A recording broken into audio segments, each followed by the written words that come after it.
Elle n'a peur de rien, surtout pas des objectifs.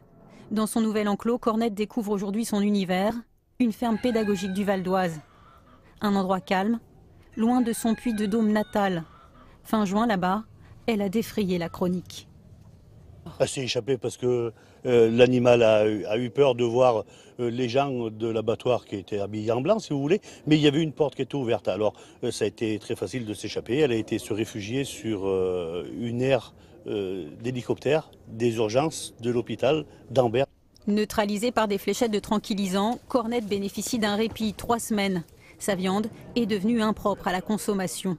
Ce délai, les défenseurs des animaux vont le saisir pour lancer une pétition, une mobilisation sur les réseaux sociaux. 30 235 signatures. Et au final, 2 000 € de fonds récupérés pour acheter Cornette à son propriétaire.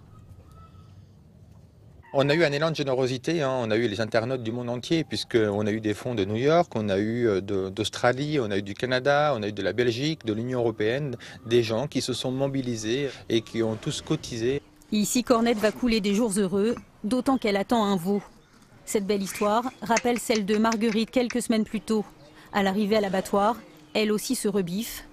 Elle émeut des milliers d'internautes et sera finalement sauvée de la boucherie. Marguerite.